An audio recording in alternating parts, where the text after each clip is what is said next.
On the morning of December 25th, whispers of an unusual figure began to spread. When the villagers noticed something peculiar, cattle, goats, and chickens disappearing overnight. By morning, footprints of a man in large boots were found in the dust, alongside faint trails of missing livestock. What baffled everyone was the bright red fabric left hanging on fences or tree branches. Who could wear such bold colors in the night? The villagers, initially dismissing it as a prank, soon grew uneasy. Eyewitnesses claimed to see a shadowy figure dressed in a bright red cloak and a strange hat moving swiftly between houses. Some described the figure as an elderly man with a long, white beard.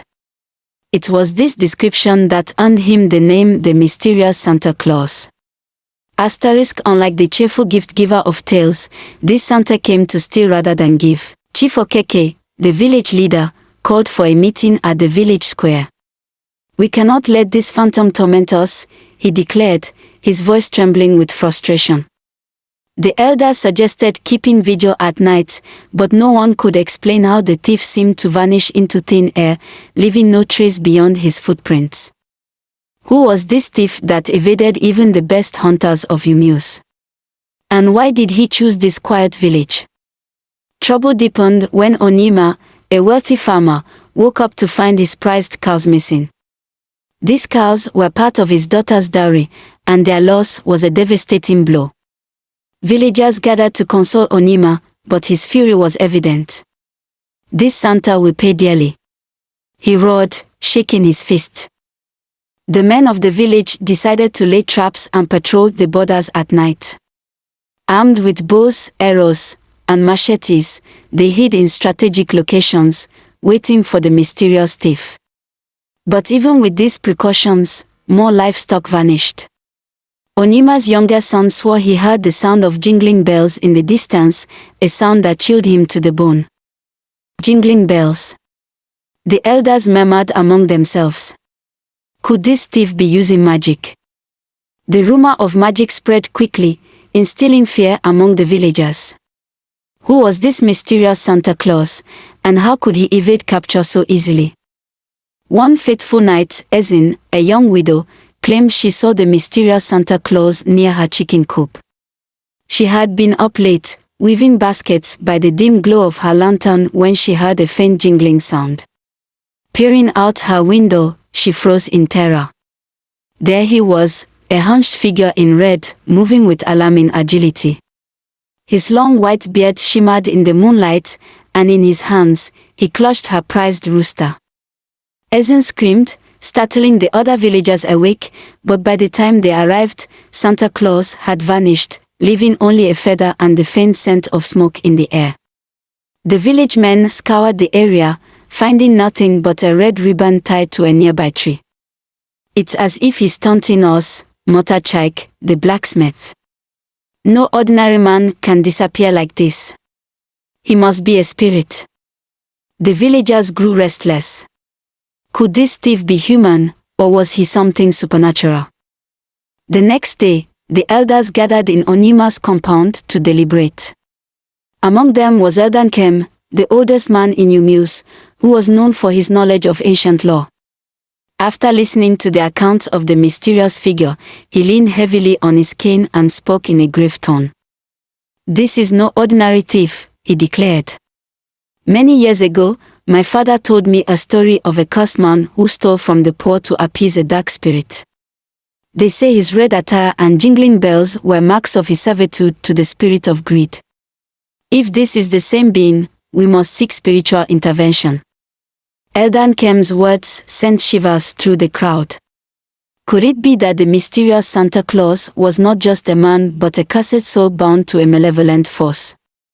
Determined to catch the thief, the villagers enlisted their best hunters, Chibuzo, Kin, and Obina. Armed with charms and weapons blessed by the village priest, they set out to patrol the village under the full moon. For hours, they walked the perimeter, hearing only the rustling of leaves. But as dawn approached, they heard the faint sound of bells. Rushing toward the sound, they came upon a clearing where the figure in red stood, his back turned to them. Before they could strike, the figure turned, revealing glowing red eyes and a haunting laugh. The hunters froze in terror as the figure dissolved into a puff of smoke, leaving behind only the faint scent of burning wood. The hunters returned to the village, shaken and empty-handed. "He is no man," Chibuzo whispered. "We face something far worse." The hunter's tale spread fear through Umueze. The villagers turned to Father Emmanuel, the village priest, for answers. After hearing their accounts, he closed his eyes and prayed silently. "This is a test of faith," he finally said. "If this being is truly supernatural, we must strengthen our spirits.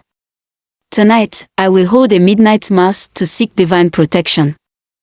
The villagers agreed, hoping that prayer would shield them from the mysterious Santa Claus. That night, they gathered at the church, candles in hand, as Father Emmanuel led them in hymns and prayers. Yet, as the mass continued, a strange wind blew through the church, extinguishing the candles. From the darkness outside came the chilling sound of jingling bells, followed by mocking laughter. The villagers clung to one another, their faith shaken. After the incident at the church, Elder Nkem visited his cousin, a renowned diviner named Agbola, who lived in a neighboring village. Agbola listened intently to Nkem's account before throwing cowries on the mat before her. "The thief is cursed," she said after reading the divination. "He was once a man, but his greed angered the gods. Now, he is bound to roam, taking from others what he once coveted. His curse can only be broken if his true name is spoken by someone who shows him compassion." Nkem returned to Umueze with this revelation, but the villagers were skeptical.